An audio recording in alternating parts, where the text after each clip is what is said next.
وہ فریش ہو کر لیٹنے ہی لگی تھی کہ سیل پر میسج کی ٹون رنگ ہوئی۔ اس نے سیل اٹھایا تو اسکرین پر شہریار کا نام چمک رہا تھا۔ میں اس سے ملنا چاہتا ہوں، دیکھنا چاہتا ہوں۔ تصویر میں جتنی خوبصورت ہے اتنی اصل میں ہے یا نہیں؟ آج کل فلٹر بہت عام ہیں، اسی لیے میری ڈیئر کزن، میں کل کراچی آ رہا ہوں، تمہاری سسرال۔ اس کا میسج پڑھتے ہی پلوشا پریشان ہو گئی تھی۔ اس نے فوراً کال ملائی تھی۔ دوسری جانب سے تیزی سے کال ریسیو ہوئی، جیسے وہ انتظار میں ہی بیٹھا ہوا تھا۔ ہیلو شہریار، یار برا مت ماننا مگر تم میرے سسرال مت آؤ، میں تمہیں نجمہ سے کہیں باہر ملوا دوں گی، وہ سرگوشی والے انداز میں گویا ہوئی۔ کیوں، میں تمہارے سسرال نہیں آ سکتا کیا؟ وہ دیکھ نہیں رہی تھی مگر وہ اندازہ لگا سکتی تھی کہ اس کے چہرے کے تاثرات کیا ہو گئے یہ جملہ ادا کرتے وقت۔ نہیں، ایسی بات نہیں ہے، مگر نجمہ سے ملنے ڈائریکٹ نہیں آ سکتے، وہ آہستگی سے سمجھانے والے انداز میں بولی۔ ایسا کیوں؟ وہ الجھ کر۔ کیونکہ محب نے منع کیا ہے، مجھے تو لگ رہا ہے وہ چاہتا ہی نہیں ہے کہ نجمہ کا کہیں رشتہ ہو، وہ یقیناً اس بیچاری سے اپنی پرانی دشمنی نکال رہا ہے۔ تمہیں پتہ ہے وہ صرف 19 سال کی ہے مگر پورے دن اپنے کمرے میں ہی قید رہتی ہے، کوئی دوست نہیں، کوئی بات کرنے والا نہیں۔ میں نے نوٹ کیا ہے فیملی ممبرز بھی اس سے ٹھیک طرح سے بات نہیں کرتے۔ وہ امریکہ جیسے آزاد ماحول سے آئی ہے، اس کا تو دم گھٹ جائے گا ایک کمرے میں رہ رہ کر، اور نہ ہی گھٹا تو پاگل تو یقیناً ہو جائے گی، مگر یہاں کسی کو اس کی کوئی پرواہ نہیں، اسی لیے میں چاہتی ہوں وہ تم سے ملے۔ پتہ نہیں کیوں جب جب اسے دیکھتی ہوں دل میں تمہارا خیال آتا ہے۔ تم؟ وہ ابھی بول ہی رہی تھی کہ مقابل نے بات تیزی سے کاٹتے ہوئے کہا، ویٹ ویٹ، تمہاری امیدوں کی گاڑی تو بہت فاسٹ ہے، میں تو ابھی اس سے ملا تک نہیں ہوں، اسی لیے اتنی امیدیں مت باندھو۔ ہاں مگر مجھے پوری امید ہے وہ تمہیں ضرور اچھی لگے گی، وہ پر امید لہجے میں گویا ہوئی۔ چلو پھر کہاں ملے بتاؤ، وہ سنجیدگی سے بولا۔ میں اسے فلم دیکھنے کے بہانے لے آؤں گی، پھر وہاں سے ریسٹورنٹ، تم وہیں آ کر مل لینا، اوکے؟ وہ پورا پلان سمجھانے لگی۔ اوکے چلو پھر کل ملتے ہیں، یہ کہہ کر اس نے کال ڈسکنیکٹ کر دی۔ وہ ناشتہ کرنے آئی تو اپنی جگہ پلوشا کو بیٹھا دیکھ کر سوچ میں پڑ گئی تھی۔ وہ ابھی پلوشا کے پاس سے گزر کر آگے بڑھتی، اس سے قبل ہی اس کا ہاتھ ایک انجان گرفت میں محسوس ہوا۔ وہ مڑی تو چہرے پر ماسک لگائے وہ خوبرو نوجوان اپنی چیر کھسکا کر اس کے آنکھوں کے اشارے سے بیٹھنے کا کہہ رہا تھا۔ سب کی نگاہ کا مرکز وہی دونوں تھے۔ بیٹھو، وہ بے یقینی کے عالم میں تھی۔ محب اجلال برق اسے اپنی جگہ پر بٹھا رہا تھا، صرف وہی کیوں، وہاں موجود ہر شخص کا منہ کھلا کا کھلا رہ گیا تھا۔ اس کی آنکھوں کی حیرت کو مکمل اگنور کرتے ہوئے اس کا ہاتھ پکڑ کر اپنی جگہ پر خود ہی بٹھا دیا اور خود جا کر پلوشا کے برابر والی کرسی پر بیٹھا۔ سب اسے ابھی بھی الجھ نگاہوں سے تک رہے تھے۔ کیا؟ اس نے جیسے ہی آئیبرو اچکا کر گھڑتے ہوئے پوچھا۔ سب نے تیزی سے نظریں چرا لی۔ یہ ماسک کیوں لگا رکھا ہے؟ پلوشا نے تجسس سے استفسار کیا۔ دل چاہ رہا تھا وہ جل ککڑے انداز میں جواب دے ہوا، مگر ناشتہ کرنے کے لیے تو ہٹاؤ، پلوشا کے لچکدار انداز میں کہتے ہی اس نے اپنا ماسک ہٹایا۔ اس کے چہرے سے ماسک ہٹاتے ہی سب کی نگاہ اس کے زخمی ہونٹ پر گئی۔ یہ کیا ہوا اور کیسے؟ پلوشا تیزی سے تفتیشی افسران کی طرح سوالات کرنے لگی، جبکہ مبشرہ بیگم انگارے چبانے لگی تھی۔ بے شرم لڑکی، کوئی لحاظ شرم ہے ہی نہیں اس میں۔ وہ نجمہ کو کھا جانے والی نگاہوں سے دیکھنے لگی۔ اچھا ہوا محب بھائی شادی شدہ نہیں ہے، ورنہ لوگ اس کا مطلب بڑا غلط اخذ کر لیتے۔ صوبیہ سے مزید اپنی ہنسی دبانا مشکل ہو گیا تھا۔ وہ مزاح خیز انداز میں بولی، جسے سن کر نجمہ کے گال شرمگی کے مارے سرخ پڑ گئے تھے۔ وہ بھی نہ چاہتے ہوئے بھی دبی دبی ہنسی ہنسنے لگی۔ میں نے تمہیں کل لپ گلوس دیا تھا لگانے کے لیے، کیا یہ اس کی وجہ سے ہوا گیا ہے؟ محب کا چہرہ بتا رہا تھا کہ اس وقت اس سے کوئی بات کرنے کی غلطی نہ کرے۔ پلوشا اندازاً ڈرتے ڈرتے پوچھنے لگی۔ جی ہاں، یہ اسی کا نتیجہ ہے، وہ خاصا جتاتے ہوئے بولا، ساتھ ساتھ اس نے نجمہ کو گھوری سے نوازا۔ Lip gloss? نجمہ الجھ کر تیزی سے بولی۔ ہاں، کل محب کے ہونٹ بہت خوش ہو رہے تھے، ہلکا سا خون بھی نکل رہا تھا۔ تم بے نے اسے اپنی لپ گلوز دی تھی، مگر وہ تو برانڈڈ ہے، کیسے سائیڈ افیکٹ دے سکتی ہے؟ پلوشا الجھ کر پریشان لہجے میں گویا ہوئی۔ اس کی پوری بات سنتے ہی نجمہ ندامت سے محب کو دیکھنے لگی، جبکہ مقابل کی آنکھیں اس پر آگ برسا رہی تھی۔ ہو سکتا ہے محب کی سکن کو راس نہیں آئی ہوتا ہے کبھی کبھار ایسا۔ مبشرہ بیگم نے لاپرواہی سے پلوشا کو دیکھ کر جواب دیا۔ اچھا امی، کیا میں نجمہ کو لے کر آج فلم دیکھنے جا سکتی ہوں؟ اس نے دانستہ طور پر محب کی جگہ مبشرہ سے ہی اجازت طلب کی تھی۔ اسے بخوبی علم تھا وہ اسے انکار نہیں کرے گی۔ نجمہ کو مبشرہ بیگم گمبھیر لہجے میں سوچتے ہوئے آنکھوں کے کناروں سے محب کے چہرے کے ایکسپریشنز بغور دیکھنے لگے۔ محب نے ہلکا سا گردن کو جنبش دے کر اس بات میں جس کا مطلب ہاں تھا، اس کی اجازت ملتے ہی انہوں نے مسکراتے ہوئے اس بات میں سر ہلایا۔ شکریہ نجمہ، تیار ہو جانا۔ اوکے، آج ہم مووی دیکھنے جائیں گے۔ پلوشا نے اس کی رضامندی معلوم کرنے میں وقت ضائع نہیں کیا تھا، بلکہ اسے دوستانہ انداز میں اطلاع دی۔ اوکے صوبیہ بھابھی، آپ بھی چلو نا۔ نجمہ نے فوراً ہی صوبیہ کو دعوت دی۔ اسے صوبیہ کو دعوت دیتا دیکھ کر پلوشا کے چہرے کا رنگ زرد پڑا تھا۔ اس کے پلان میں صوبیہ شامل نہیں تھی۔ نہیں یار، تم لوگ جو آج میں اور جازی ڈنر پر جا رہے ہیں، وہ مسکراتے ہوئے بولی۔ اس کا انکار سنتے ہی پلوشا کی جان میں جان آئی تھی۔ وہ آفس سے گھر لوٹا تو لاؤنج میں ایک سفید پینٹ شرٹ میں بلبوس لڑکی پر نظر پڑی۔ وہ ایک لمحے کے لیے اس کے حسن کو دیکھ مبہوت سا ہو گیا۔ پہلی بار دل نے از خود اعتراف کیا، بہت خوبصورت ہے وہ۔ اچانک وہ جھک کر سینڈل کے اسٹرپ لگانے لگی۔ اس کے جھکنے سے پیچھے کا حصہ نمایاں ہو رہا تھا۔ اس کا فگر اتنا خوبصورت و پرفیکٹ تھا کہ اس سے نگاہ ہٹانا کسی بھی مرد کے لیے بڑا مشکل عمل تھا۔ محب نے دیکھ لیا تھا کہ اس کے جھکتے ہی جازی نے اپنی نظریں جھکا لی تھی، جو اس کے پیچھے ہی صوفے پر بیٹھا ہوا تھا، مگر پھر بھی اسے شدید غصہ آیا۔ وہ لمبے قدم لیتا اس کے پاس پہنچا۔ سیدھی کھڑی ہو، وہ سخت لہجے میں حکم صادر کرنے لگا۔ مگر مجھے اسٹرپ لگانے ہیں، وہ لاپرواہی سے بولتے ہوئے اپنے جھکے ہونے کی وجہ بیان کرنے لگی۔ سیدھی کھڑی ہو فوراً، وہ اس کے بازو کو جھنجھوڑتے ہوئے اسے سیدھا کھڑا کرنے لگا۔ مجھے اسٹرپس لگانے دو، ورنہ تم لگاؤ گے کیا؟ وہ جھنجھلا کر تنزیہ بولی۔ ہاں میں لگا دوں گا۔ اس نے تو صرف تنزیہ کہا تھا، ذرا برابر بھی امید نہ تھی کہ وہ ستم گر واقعی نیچے بیٹھ کر اس کے سینڈل کے اسٹرپ لگانے لگے گا۔ پلوشا اور صوبیہ اسی وقت باتیں کرتے ہوئے سیڑھیوں سے اتر رہے تھے جب ان کی نظر اس دلکش منظر پر پڑی۔ نجمہ تو خود پھٹی پھٹی آنکھوں سے اس لمحے پر اعتبار کرنے کی کوشش کر رہی تھی کہ محب اس کے لیے نیچے جھک کر سینڈل کے اسٹرپ لگا رہا ہے۔ اسے ایئرپورٹ پر اس کے قریب آ کر شرٹ صاف کرنا یاد آیا تھا، جس پر محب نے اس کے ہاتھ سے رومال چھین کر حقارت سے جھٹکا تھا۔ کیا یہ وہی محب اجلال ملک نہیں تھا؟ وہ کیسے یقین کر لے وہ ستمگر اتنا بدل گیا ہے؟ مگر کیوں بدلا؟ وہ تو کوئی محبت کا دعوے دار بھی نہیں۔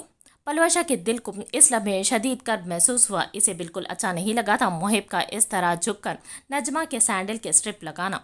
وہ بہت اچھے دل کی مالک تھی، مگر محب کے معاملے میں وہ کچھ زیادہ ہی حساسیت کا شکار تھی۔ آئندہ کمرے سے اسٹرپ لگا کر نکلنا۔ وہ اسٹرپ لگانے کے بعد کھڑا ہو کر تنبیہ کرنے لگا۔ اس کی آنکھیں ابھی بھی غصے سے بھرپور تھیں۔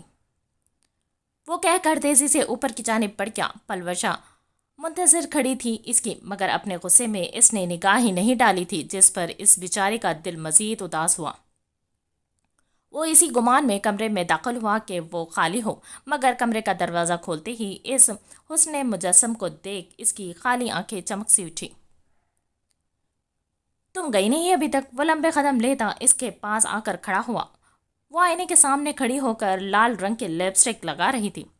لپسٹک کیوں چینج کی؟ محب کو اچھی طرح یاد تھا کہ اس نے جب لاؤنج میں اسے دیکھا تو اس کے ہونٹوں پر لائٹ رنگ کی پنک لپسٹک لگی ہوئی تھی، پھر اب کیوں چینج کر رہی تھی وہ؟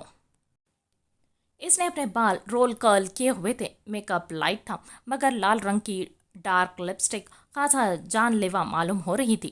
سفید شرٹ پر اب بلیک رنگ کی چھوٹی کوٹی بھی زیب تن کر لی تھی، جو اس کے حسن کو مزید بڑھا رہی تھی۔ میں کچھ پوچھ رہا ہوں۔ محب کو لگا جیسے وہ دیواروں سے باتیں کر رہا ہے، مقابل کوئی جواب ہی نہیں دے رہی تھی۔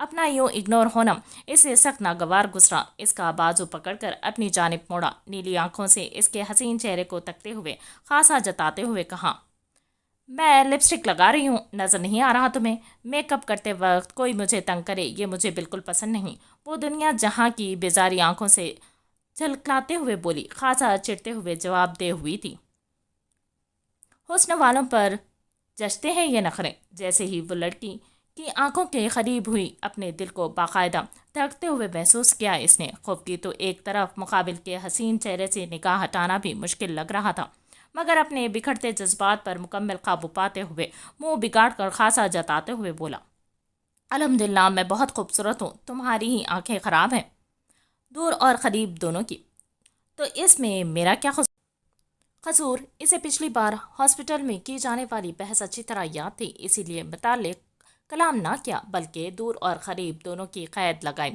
تاکہ پھر قریب آنے کا موقع نہ مل سکے اسے۔ آخری جملہ اس نے نہایت معصومانہ چہرہ بنا کر ادا کیا۔ اس کا جواب سن بمشکل اپنی مسکراہٹ ہونٹوں میں دبائی۔ اتنا تو وہ بھی علم رکھتا تھا کہ مقابل کو اپنے حسن پر بڑا ناز ہے۔ ویسے تمہیں مجھ سے معافی مانگنی چاہیے، اس نے ایک دم موضوع بدلا۔ اس کی آنکھوں میں یہ جملہ ادا کرتے وقت خاصا خوف کی جھلک رہی تھی۔ وہ صبح سے ندامت میں مبتلا تھی، مگر معافی مانگنا وہ بھی اپنے جانی دشمن سے ہرگز نہیں۔ یہ اسے اپنی شان کے خلاف معلوم ہوا۔ کس بات کے لیے؟ وہ انجان بننے کی اداکاری کرتے ہوئے۔ اس کے لیے وہ بخوبی جانتا تھا وہ جان کر بھی انجان بن رہی ہے، مگر پھر بھی اپنا ماس اتار کر اسے یاد دہانی کرائی۔ او یہ تم نے اس کا بدلہ لے لیا تھا کل رات ہی؟ اس حسین گڑیا نے ستمگر کے انابی ہونٹوں کو دیکھا جو زخمی ہونے کے سبب اسے واپس ندامت میں مبتلا کر رہے تھے۔ وہ فوراً دوسرے ہی لمحے نظریں چرا کر اکڑ کر بولی، یہ بات اب بدلے سے نہیں، تمہاری معافی سے ختم ہوگی۔ اس نے سرد لہجے میں اس کے چہرے پر گھورتے ہوئے سنجیدگی سے کہا، کھلی آنکھوں سے خواب دیکھنا بند کرو محب اجلال ملک، میں تم سے معافی نہیں مانگنے والی۔ غلطی تمہاری اپنی تھی، لڑکیوں والا لپ گلوس کیوں لگایا تھا تم نے؟ میں کیا میری جگہ کوئی بھی ہوتا تو وہی مطلب اخذ کرتا جو میں نے کیا؟ محب نے ماضی میں اس کے ساتھ کتنا کچھ غلط کیا تھا، اس نے تو کبھی معافی نہیں منگوائی۔ پھر وہ اس سے کیسے امید رکھ سکتا تھا کہ وہ جھک کر معافی مانگ لے گی؟ جانے انجانے میں ہی صحیح دونوں کے درمیان انا آ رہی تھی، اور انا کبھی کسی رشتے کو پھلنے پھولنے نہیں دیتی، دونوں میں سے ایک کا جھکنا ضروری تھا۔ اکثر یہ قربانی عورت دے کر اپنا گھر بناتی ہے۔ انا تو بہت دور کی بات، اس بیچاری کو عزت نفس تک مارنی پڑی ہے۔ یہ معاشرہ عورت سے ہی ساری قربانیوں کی امید رکھتا ہے، مرد کو کوئی کچھ نہیں کہتا، جبکہ گھر کا حاکم مرد کو بنایا گیا ہے، عورت کو نہیں۔ مرد اس لیے حاکم تھوڑی ہے کہ وہ ایک کمزور عورت کو مارے پیٹے، ڈرائے دھمکائے، اپنی مردانگی کا شوق کرے، اپنی مردانگی کا شو آف کرے۔ وہ اس لیے حاکم قرار پادا خدا کی جانب سے کیونکہ اس میں صبر زیادہ ہے، برداشت زیادہ ہے، قوت ارادے کی طاقت زیادہ ہے، فیصلوں کو لینے کی سمجھ زیادہ ہے، رشتوں کو نبھانے کا ہنر زیادہ ہے، اظہار کرنے کا جذبہ زیادہ ہے۔ ٹھیک ہے، مت مانگو معافی، وہ سنجیدگی سے بولا۔ نجمہ کو لگا اب وہ غصہ کرے گا، مگر اگلے ہی لمحے وہ آنکھوں میں شوخی بھرے اس کے بالوں میں اپنی لمبی پتلی انگلیاں الجھا کر انگوٹھا اس کے گلابی گالوں پر نرمی سے مس کرتے ہوئے زومائنی انداز میں بولا، مگر پھر مجھے رومانٹک سی پارٹی چاہیے۔ اس کی ڈیمانڈ سنتے ہی نجمہ کے گلابی گال شرمگی سی شدت سے سرخ پڑ گئے تھے، بالکل ٹماٹر کی طرح۔ وہ اس کے چہرے کو سرخ پڑتا دیکھ کر کافی محظوظ ہو رہا تھا۔ اس نے معافی کو انا کا مسئلہ نہیں بنایا تھا، بلکہ ہلکا سا جھک کر اپنے رشتے کو بہتر بنانے کی کوشش کرنے لگا۔ بھول جاؤ، وہ اپنے پورے وجود میں شدید گرمی کا احساس پا رہی تھی، ایسا لگا جیسے کانوں سے دھواں نکل لگا ہو، اور آنکھیں وہ تو اب مقابل کو دیکھتے ہی ہمت ہی نہیں کر پا رہی تھی، اسے بہتر وہاں سے فراغت حاصل کرنا لگا۔ وہ تیزی سے کہہ کر باہر کی جانب جانے لگی، نو وے، پورے دن چہرے پر ماسک لگا کر گھوما ہوں میں، آج اس کی بھرپائی تو میری جان تمہیں کرنی ہی پڑے گی۔ دروازہ کھولنے کے لیے جیسے ہی ہاتھ لاک پر رکھا، اس خبرو نوجوان کا ہاتھ خود سے پہلے اس لاک پر پایا، وہ پیچھے سے اپنے حصار پہ باندھتے ہوئے آہستہ سے اس کے کان کے پاس منہ لا کر سرگوشی کرنے لگا۔ محب کی نزدیکی اسے خوف میں مبتلا کر رہی تھی۔ دور سے بات کرے تو ٹھیک، مگر ذرا ابھی نزدیک آ کر چھوتا تو وہ اپنے پورے جسد میں کراہیت و ناپسندیدگی محسوس کرتی۔ محب چھوڑ مجھے، پلوشا انتظار کر رہی ہے میرا باہر، وہ جھنجھلاتے ہوئے بولی۔ اس کے لہجے میں اچانک آنے والی جھنجھلاہٹ محب نے محسوس کرتے ہی اسے اپنے حصار سے آزاد کیا۔ وہ بغیر مڑے دروازہ کھولنے لگی۔ ویٹ، وہ کہہ کر اندر کی جانب گیا۔ نجمہ نہ چاہتے ہوئے بھی رکنے پر مجبور تھی۔ پلٹ کر دیکھا تو وہ اس کا سیل اور پرس جو وہ صوفے پر بھول کر جا رہی تھی اٹھا کر لایا تھا۔ نجمہ کا جھنجھلانا اسے ناگوار گزرا تھا، مگر پھر بھی اس نے ظاہر نہیں ہونے دیا۔ سیل اپنے پاس رکھنا، کوئی بھی ضرورت ہو کال می، وہ سیل اور پرس اس کے ہاتھ میں پکڑاتے ہوئے نرمی سے گویا ہوا۔ وہ ازبات میں سر ہلا کر مڑتی۔ اس سے قبل ہی محب نے گرم جوشی سے اس کی پیشانی کا بوسہ لینے کے بعد کہا، فی امان اللہ۔ اس کا عمل و الفاظ نجمہ کو چند ثانیوں کے لیے بالکل ساکت کر گئے تھے۔ وہ دم کو بخود ہو کر اس کا حسین چہرہ تکنے لگی، دل کو جیسے ایک لمحے میں ہی جھنجھوڑ کر رکھ دیا تھا اس سے دم کرنے۔ وہ کیوں ایسا ظاہر کر رہا تھا جیسا دنیا کی سب سے معزز رشتے وہی ہو اس کے لیے۔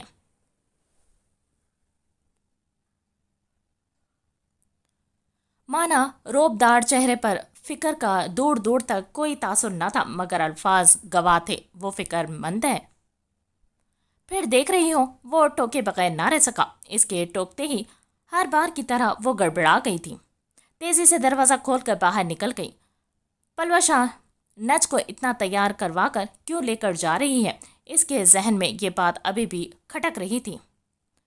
وہ کار میں آ کر پیچھے کی سیٹ پر پلوشا کے ساتھ بیٹھی۔ اس کا دل ابھی بھی خوابوں میں نہیں آ رہا تھا۔ وہ لمحہ نہ جانے کتنی ہی دیر آنکھوں کے آگے گھومتا رہا۔ اس نے اپنی انگلیوں کے پوروں سے اپنی پیشانی کو چھوا، جہاں اس سے تمگر کا شدت بھرا لمس ابھی بھی موجود تھا۔ کیا وہ نفرت نہیں کرتا مجھ سے؟ اس نے خود کلامی کی۔ کچھ کہا تم نے؟ پلوشا کو محسوس ہوا کہ اس نے کچھ کہا ہو۔ نہیں، کچھ بھی نہیں تو۔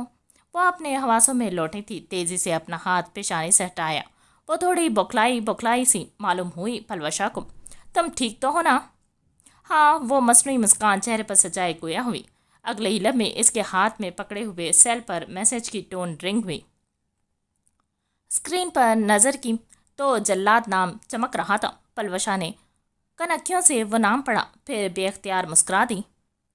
میں منتظر ہوں، یاد رکھنا۔ اس کا میسج پڑھ کر تیزی سے رپلائی کیا۔ کس چیز کے منتظر؟ وہ الجھی تھی۔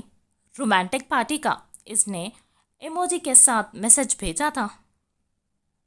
نہ چاہتے ہوئے بھی اس کے گال میسج پڑھ کر ٹماٹر کی طرح لال ہو گئے تھے۔ محب ٹیریس کی دیوار سے ٹیک لگائے میسج سینڈ کرنے کے بعد تصور کر رہا تھا کہ اس حسین دلربا کا چہرہ کس قدر سرخ پڑ گیا ہوگا اس کے میسج کو پڑھ کر۔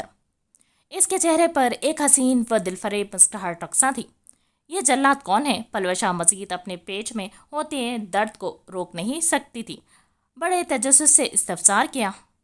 وہ میرا کلاس میٹ ہے۔ نہیں، بلکہ تھا۔ پلوشا کے سوال پر وہ بکھلا گئی تھی۔ تیزی سے بہانہ بنا کر سیل کو پرس میں رکھ کر کھڑکی سے باہر روشنیوں کے شہر کو دیکھنے لگی۔ صرف کلاس میٹ یا دوست؟ پلوشا نے چھیڑنے والے انداز میں ایک آئیبرو اچکا کر پوچھا۔ دوست، وہ نظریں چراتے ہوئے بولی۔ لگتا ہے بہت قریبی دوست ہے، تبھی اتنا خطرناک نام سیو کیا ہے، وہ مزاح خید انداز میں بولی، جس کے جواب میں وہ عظمات میں سر ہلا کر زبردستی اپنے چہرے پر مسکان سجانے پر مجبور تھی۔ محب بھائی بہت رومانٹک پرسنالٹی ہے۔ آج دیکھا تھا تم نے کیسے سب کے سامنے جھک کر نجمہ بھابھی کی سینڈل کا اسٹرپ لگا رہے تھے۔ اچانک باتوں ہی باتوں میں صوفیہ نے جازی کو دیکھ بڑی حسرت بھرے لہجے میں کہا۔ جازی اسے بالکل بھی محبت نہیں جتاتا تھا، یہی وجہ تھی کہ محب کی پرسنالٹی وہ کافی پسند کرنے لگی تھی۔ محب بھائی اور رومانٹک پرسنالٹی، اچھا مذاق ہے۔ جازی گاڑی کا اسٹیئرنگ گھماتے ہوئے آگے کی جانب دیکھ طنزیہ مسکراہٹ چہرے پر سجائے گویا ہوا۔ مذاق نہیں ہے یہ، مجھے تو لگتا ہے وہ بہت محبت کرتے ہیں نجمہ بھابھی سے۔ وہ اپنے انداز کے مطابق محب کی پرسنالٹی پر تبصرہ کرنے لگی۔ محبت، مائی فٹ۔ جازی صوبیہ کی بات سنتے ہی جذبس ہو کر بولا۔ تم جانتی کیا ہو ان کے بارے میں؟ ابھی وہ اس کی جانب دیکھ تفتیشی افسران کی طرح ایک آبرو اچکا کر استفسار کرنے لگا۔ اس کا لہجہ کافی طنزیہ و سرد معلوم ہو رہا تھا۔ مانا میں نہیں جانتی انہیں، مگر آنکھیں ہیں میرے پاس، مجھے نظر آتا ہے سب کچھ، وہ خاصا جتاتے ہوئے کہنے لگی۔ جی نہیں، خوش فہمی ہے تمہاری، تمہیں وہی نظر آ رہا ہے اب تک جو وہ دکھانا چاہ رہے ہیں۔ وہ نجمہ سے کوئی محبت نہیں کرتی، وہ اپنے انتقام کا نشانہ بنا رہے ہیں اس بیچاری کو۔ جازی غم و غصے سے ملی جلی کیفیت میں صوبیہ کو دیکھتے ہوئے گویا ہوا۔ اس کی آنکھوں میں سرخی نمایاں تھی۔ ایک لمحے کے لیے صوبیہ کو محسوس ہوا جیسے وہ رو رہا ہو، مگر اس سے پہلے وہ مزید غور سے اس کی آنکھوں کو دیکھتی وہ نظریں چرا گیا تھا۔ انتقام؟ کیسا انتقام؟ وہ تجسس سے پوچھنے لگی۔ محب بھائی کی آئی برو پر کٹ کا نشان دیکھا ہے تم نے؟ ہاں دیکھا ہے، وہ تیزی سے جواب دے ہوئی۔ وہ نجمہ کا دیا تحفہ ہے جو اس نڈر لڑکی نے ان کے سارے اسکول فرینڈز، رشتہ داروں اور عزیز و اقراب کے سامنے دیا ہے۔ انہیں کوئی خروج بھی مارے تو جواب میں پنجہ توڑ دیتے ہیں اس کا۔ پھر نجمہ نے تو انہیں بھرے مجمع میں ذلیل کیا تھا، وہ اسے کیسے چھوڑ دیں؟ وہ بدلے کی آگ آج بھی سینے میں جلائے پھرتے ہیں۔ وہ اپنی جھوٹی محبت کا اسیر بنا کر چھوڑ دیں گے اسے، اور ساتھ ساتھ چاچا جان کی چھوڑی ساری جائیداد بھی چھین لیں گے۔ جازی کی آواز بتا رہی تھی وہ شدید کرب میں مبتلا ہے۔ سب کچھ جاننے کے باوجود وہ نجمہ کو بچا نہیں سکتا اس ظلم سے۔ جائیداد؟ مگر میں نے تو سنا تھا کہ نجمہ کے ڈیڈ کو دادا نے آخ کر دیا تھا جب انہوں نے تمہاری خالہ سے نکاح کا انکار کیا۔ یہی تو ڈیڈ اور محب بھائی کا سب سے بڑا غم ہے۔ دادا نے صرف اعلانیہ کہا تھا، کیا نہیں۔ ان کے مرنے کے بعد جب وصیت کھلی تو پتہ چلا دونوں بھائیوں کا آدھا آدھا حصہ ہے۔ اس کا انکشاف صوبیہ کو حیرت میں ڈال گیا تھا۔ دادا کے مرنے کے بعد پوری برادری میں یہی بات مشہور کی گئی تھی کہ وصیت میں ساری جائیداد اجلال ملک کے نام کی گئی ہے۔ نجمہ کے والد اور ڈیڈ 50% کے مالک تھے ہر چیز میں۔ وہ منہ کھولے حیرت سے پوچھ رہی تھی۔ بالکل، وہ اس بات میں سر ہلا کر تائید کرنے لگا۔ اس کا مطلب نجمہ بھابھی پوری آدھی جائیداد کی مالک ہے؟ صوبیہ حیرت کے غوطے کھا رہی تھی کہ وہ لڑکی جو گھر کے نوکروں جیسی کمرے میں رہتی ہے، جو قیدیوں کی طرح اپنی زندگی گزار رہی ہے، وہ دراصل ملک خاندان کی آدھی جائیداد کی مالکن ہے۔ ہاں، نجمہ کا ہر چیز میں ہم دونوں بھائیوں سے ڈبل حصہ ہے، حتیٰ کہ ملک مینشن میں بھی۔ جازی کی بات سنتے ہی اس نے اپنے منہ پر شوق کے مارے ہاتھ رکھ لیا تھا۔ کتنا ظلم کیا تھا اس بیچاری یتیم لڑکی پر، اور اب بھی کر رہے تھے۔ تو محب بھائی نے اس جائیداد کے بڑے حصے کی خاطر نجمہ بھابھی سے شادی کی تھی، ہے نا؟ اب اسے پوری بحث سمجھ میں آنے لگی تھی۔ اور نہیں تو کیا؟ تمہیں کیا لگا وہ محبت میں اس لڑکی کے اتنے نخرے اٹھا رہے ہیں؟ وہ اسے ہر طرح سے توڑ دینا چاہتے ہیں اس کی زندگی موت سے بدتر ہو جائے۔ وہ کتنی نفرت کرتے ہیں اس سے، یہ بات پوری دنیا جانتی ہے۔ وہ دل جلانے انداز میں گویا ہوا۔ اگر نجمہ بھابھی انہیں اپنی جائیداد کا حصہ نہ دے تو وہ بہت ذہین ہے۔ میں نے ان سے بات کی تھی ایک بار، وہ بھی یہی کہہ رہی تھی کہ انہیں یقین ہے محب بھائی کے اچھے رویے کے پیچھے کوئی نہ کوئی مقصد پوشیدہ ہے۔ وہ اتنی آسانی سے محب بھائی کی جھوٹی محبت کے جال میں نہیں پھنسنے والی۔ صوبیہ گمبھیر لہجے میں جازی کو دیکھ اپنی رائے دینے لگی۔ اور کب تک بھاگ سکتی ہے وہ اس جال سے؟ جیسے تمہیں گمان تھا وہ چھپی ہوئی محبت ہے، اسے بھی جلد ہونے لگے گا۔ محب بھائی نے کچی گولیاں نہیں کھیلی، بیوی بنایا ہے اسے اپنی، بہت جلد اسے شیشے میں اتار لیں گے وہ۔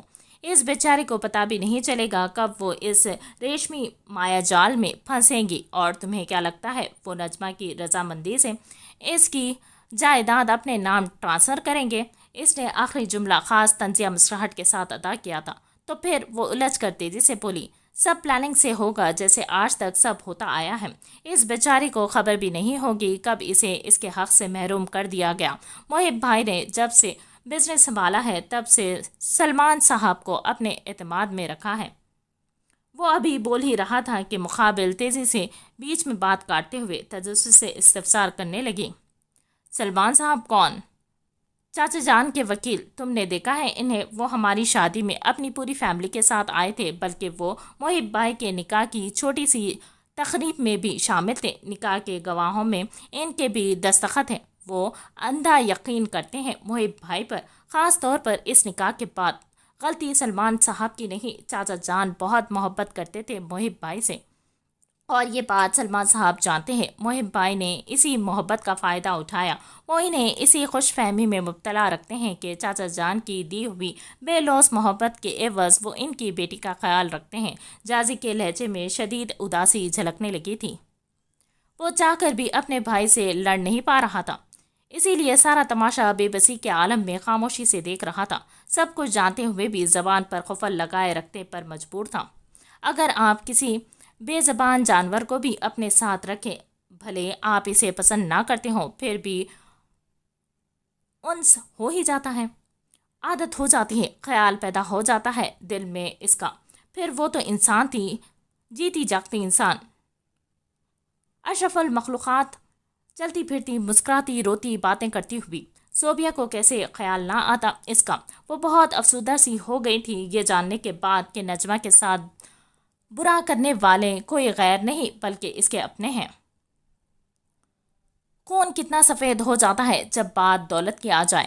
اکثر لوگ یتیم بچوں کا مال کھا جاتے ہیں، کوئی خوف خدا نہیں، یہ احساس ہی نہیں کرتے کہ دنیا فانی ہے، ایک دن خدا کی بارگاہ میں جواب دہ ہونا ہے۔ یہ دولت، یہ عیش و عشرت سب یہیں رہ جائے گی، اسی دنیا میں خالی ہاتھ آئے ہیں اور خالی ہاتھ ہی جانا ہے۔ مگر مال کی ہوس مانو اچھے اچھوں کی عقل پر پردے ڈال دیتی ہے، اور یہی حال ملک مینشن کے لوگوں کا تھا۔ صوبے کی آنکھوں میں وہ لمحے گھومنے لگے جب محب نجمہ کا خیال رکھ رہا تھا، اس کے لیے لڑ رہا تھا۔ وہ سب جال تھا، ریشمی مخملی جال، جس میں پھنسنے کے بعد اس لڑکی کے پاس کچھ نہیں بچے گا۔ صوبیہ کو شدید ترس آ رہا تھا اس پر۔ وہ جان چکی تھی جس دن وہ لڑکی اس محبت کے جال میں پھنسے گی، بس وہی اس سے اصل تباہی شروع ہوگی اس کی زندگی کی۔ اب تو وہ جیسے دل ہی دل دعا گو تھی کہ نجمہ کبھی محب اجلال ملک کی جھوٹی محبت میں گرفتار نہ ہو۔ اگر الٹا ہو گیا تو؟ اس کے پوچھتے ہی جازی نے گاڑی پارکنگ میں لگائی تھی اور الجھ کر اس کی جانب دیکھا۔ کیا الٹا ہو گیا؟ پلان۔ اگر نجمہ کی جگہ الٹا محب بھائی اس کی محبت میں گرفتار ہو گئے تو؟ وہ خاصا سیریس لہجے میں سوچتے ہوئے بولی۔ 13 سال سے اس پر نظر رکھ رہے ہیں، تب محبت نہیں ہوئی تو اب کیا خاک ہوگی؟ پھر پلوشا کے ساتھ کیا گلی ڈنڈا کھیل رہے ہیں اتنے سالوں سے؟ آپ کی انفارمیشن میں اضافہ کرتا چلوں، وہ محب بھائی کی سچی محبت ہے جس سے وہ خود شادی کرنے کی خواہش رکھتے ہیں، کسی نے زبردستی نہیں کی ان کی منگنی۔ سو پلیز اپنا دماغ فالتو چلانا بند کرو، میں مزید اس موضوع پر بات نہیں کرنا چاہتا۔ وہ اپنی سیٹ بیلٹ کھولتے ہوئے جھنجھلا کر گویا ہوا۔ اوکے، اس کی جھنجھلاہٹ کو محسوس کرتے ہوئے وہ خاموش ہو کر اپنی سیٹ بیلٹ کھولنے لگی۔ فلم دیکھنے کے بعد پلوشا اسے ریسٹورنٹ لے گئی تھی۔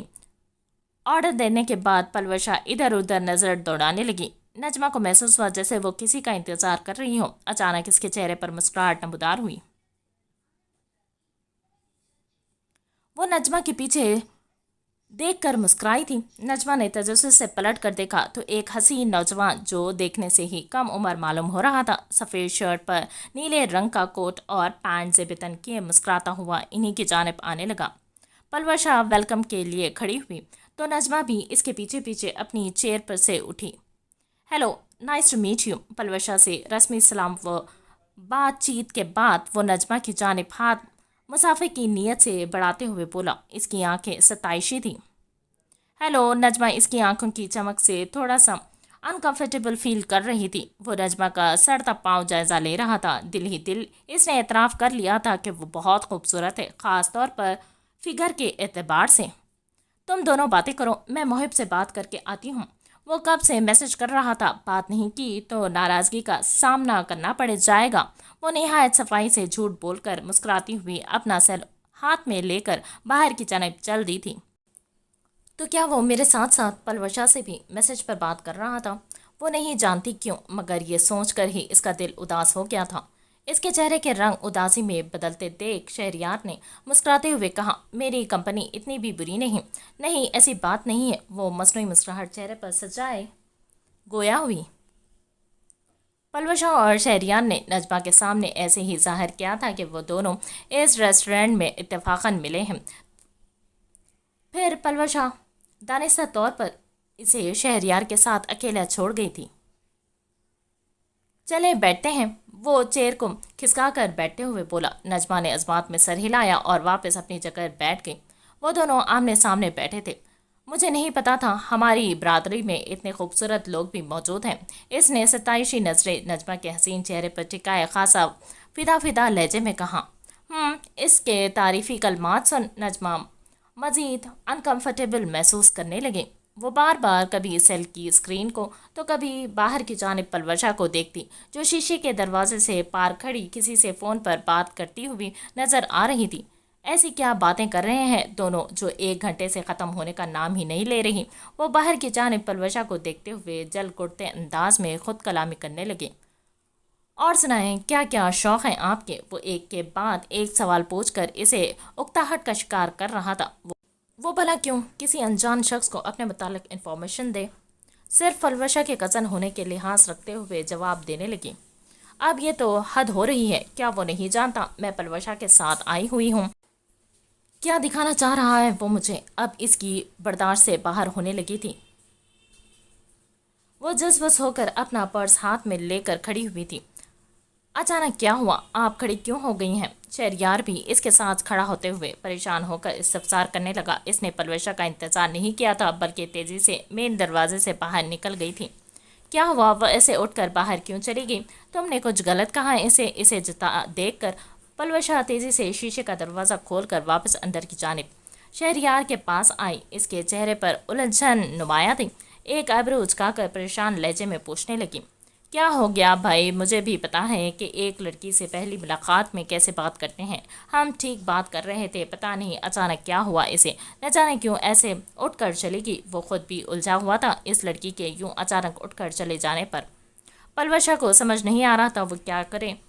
دونوں ہاتھوں سے اپنا سر پکڑے 1-2 ثانیوں کے لیے کھڑی رہی۔ چلو میں اس کے پیچھے جاتی ہوں، اس نے تیزی سے کہہ کر ٹیبل سے اپنا پرس اٹھایا اور باہر کی جانب چل پڑی تھی۔ کیا میں نے کچھ غلط پوچھ لیا ہے اس سے؟ وہ اپنا سر ناسمجھی سے کھجاتے ہوئے خود کلامی کرنے لگا۔ پلوشا نے کار میں بیٹھ کر نجمہ سے بات کرنا چاہی مگر وہ آنکھیں موندی سر سیٹ سے لگا گئی، ایسے ظاہر کرنے لگی جیسے سو رہی ہو۔ تم کیسے رہ لیتے ہو ایک کمرے میں؟ میں 2 دن میں ہی بور ہو گئی۔ وہ زارن کو دیکھ منہ بسوڑتے ہوئے گویا ہوئی۔ عادت ہو گئی ہے اب، وہ اداس لہجے میں جواب دے ہوا۔ عادت بدلی جا سکتی ہے اگر تم چاہو تو، ویسے بھی کب تک ایک کمرے میں بیٹھے رہو گے؟ میری مانو تو واپس جاب شروع کرنے کا سوچو۔ اتنے ٹیلنٹڈ ہو تم، کیوں اپنے ٹیلنٹ کو یوں ضائع کر رہے ہو؟ وہ چائے کا کپ منہ سے ہٹاتے ہوئے سنجیدگی سے تجویز پیش کرنے لگی۔ تم کیا چاہتی ہو لوگوں میرا مذاق اڑائیں؟ ویسے بھی کون لے گا مجھے جیسے اپاہج کو جاب پر؟ وہ خاصا غصیلی آواز میں جواب دے کر اپنی چیئر کھسکاتے ہوئے وہاں سے جانے لگا۔ انابیہ سمجھی نہیں پا رہی تھی کہ اسے کیوں لگتا ہے ہر کوئی اس کا مذاق اڑائے گا۔ یہ تو ایک حادثہ تھا اور حادثہ تو کسی کے ساتھ بھی رونما ہو سکتے ہیں۔ پھر وہ خود کو کیوں لوگوں کی نظروں سے چھپا رہا تھا؟ تم ایسا کیوں سوچنے لگے ہو؟ کوئی مذاق نہیں اڑائے گا تمہارا، اور میں تمہیں جاب ڈھونڈنے کا نہیں کہہ رہی بلکہ اپنی جاب واپس جوائن کرنے کا کہہ رہی ہوں۔ وہ تیزی سے اسے سمجھانے کی نیت سے بولی، احسان کرنا بند کرو پلیز، مجھے نہیں چاہیے تمہارا احسانات۔ وہ پلٹ کر اس کی بھوری آنکھوں میں جھانکتے ہوئے آگ ببولا ہو کر چیخنے لگا۔ اس کے نزدیک وہ اب اس جاب کے قابل نہیں رہا تھا۔ سامنے بیٹھی لڑکی اپنی محبت میں اسے اس جاب پر رکھ کر احسان کر رہی تھی۔ وہ ایک غیرت مند شخص تھا، اس کے احسان تلے دب کر دم گھٹ جاتا اس کا۔ میں کوئی احسان نہیں کر رہی، تمہارے اسپیشل ہو جانے سے تمہاری جاب کیا تعلق؟ وہاں تمہاری قابلیت دیکھ کر جاب دی گئی تھی، تمہارے پاؤں دیکھ کر نہیں۔ تم پہلے جیسے کام کر رہے تھے ویسے ہی اب کرنا۔ کیوں زندگی کی طرف جانے والا ہر راستہ بند کر کے بیٹھ گئے ہوں۔ اس طرح تو زندگی نہیں گزرے گی نا۔ وہ دیوانی اس سے اس کی خوشیوں و کامیابوں کے لیے لڑ رہی تھی۔ وہ چاہتی تو لفظ معذور استعمال کر سکتی تھی۔ وہ مانتا تھا وہ معذور ہو گیا ہے، مانا یہ لفظ بھی دل کو گھائل کرتا، مگر اس دردناک حقیقت کو اب تسلیم کر لینا تھا اس نے۔ مگر سامنے بیٹھی اس لڑکی نے معذور نہیں کہا، بلکہ اسپیشل جیسے استعداد لفظ کا استعمال کیا۔ اس کا معذور نہ کہنا زارون کے دل پر ایک گہرا اثر کر گیا تھا۔ وہ بے یقینی سے اس سنہری گڑیا کو دیکھنے لگا جس کی آنکھیں درد بھری معلوم ہو رہی تھی۔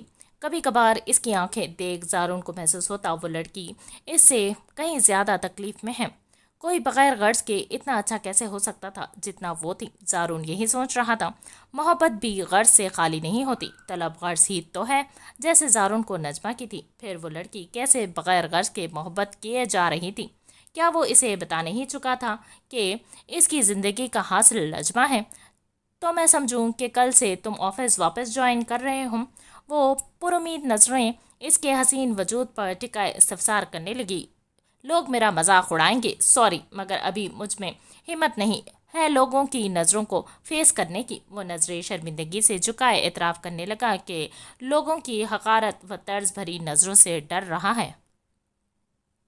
اتنے بڑے حادثے کے بعد یہ ڈر پیدا ہو جانا ایک عام بات ہے۔ لوگ مذاق نہیں اڑائیں گے، یقین جانو یہ ایک حادثہ تھا اور حادثے کسی کے ساتھ بھی ہو سکتے ہیں۔ بہادر بنو زارون، مجھے دیکھو، میرے ساتھ بھی چھوٹا سا حادثہ پیش آ گیا ہے۔ میں بھی کل آفس جب جاؤں گی تو ایک ہاتھ میں سہارے کے لیے سٹک ہوگی۔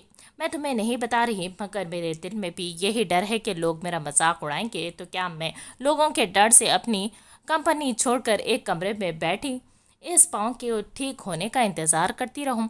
نو وے، میں لوگوں کے ڈر سے ایک کمرے میں چھپ کر نہیں رہ سکتی، اور تمہیں بھی نہیں رہنے چاہیے۔ بہادر بنو، یہ تمہارے اندر کا خوف ہے کہ لوگ مجھے طرز بھری نظروں سے دیکھیں گے، میرا مذاق اڑائیں گے۔ جب تم باہر نکلو گے تو یقین جانو کوئی تمہارا مذاق نہیں اڑائے گا۔ بچی طرز بھری نظروں کی بات تو یہ تو تم پر ڈپینڈ کرتا ہے کہ تم لوگوں کی نظروں میں کیسے بن کر رہنا چاہتے ہو۔ دنیا میں نہ جانے کتنے ہی اسپیشل لوگوں کی مثالیں موجود ہیں جنہوں نے دنیا کو مجبور کر دیا خود کو قابل رشک نگاہوں سے دیکھنے پر۔ تم بھی کر سکتے ہو، ہمت تو کرو۔ اس نے اپنی جانب سے پوری کوشش کی تھی اس کا حوصلہ بڑھانے کی۔ تمہیں ڈائریکٹر کس نے بنا دیا؟ چھوٹی آنکھیں کرتے ہوئے اسے بغور دیکھتے کہا۔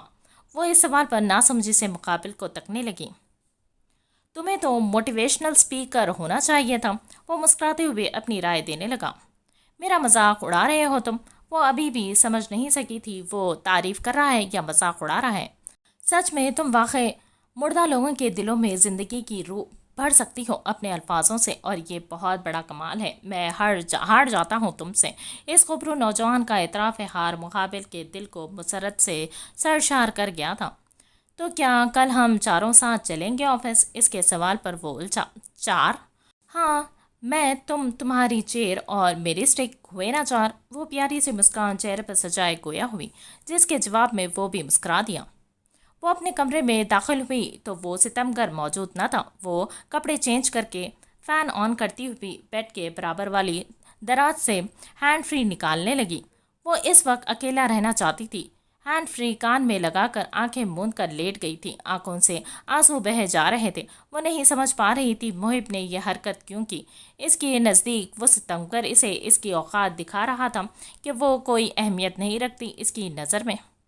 کچھ ہی دیر گزری تھی کہ اسے ایک میسج ریسیو ہوا۔ وہ اس کی کالج کی فرینڈ کا تھا جو اس کا حال چال معلوم کر رہی تھی، ساتھ ساتھ اس کے اچانک غائب ہو جانے کی وجہ بھی پوچھ رہی تھی۔ نجمہ نے محب سے نکاح کے بعد کبھی اپنے کسی فرینڈ کے میسج کا رپلائی نہیں کیا تھا، جس کی وجہ سے اب اس کے دوستوں نے میسیجز کرنا چھوڑ دیے تھے، مگر ماریا ابھی بھی اس کے لیے فکر مند نظر آ رہی تھی۔ وہ اس لمحے خود کو بہت تنہا محسوس کر رہی تھی۔ ایسے میں ایک پرانے دوست کا ساتھ کسے برا لگ سکتا ہے؟ وہ اپنا دل ہلکا کرنا چاہتی تھی، کسی سے اپنا غم شیئر کرنا چاہتی تھی، اپنی دوست کو بتانا چاہتی تھی کہ کتنا ظلم کیا ان اپنے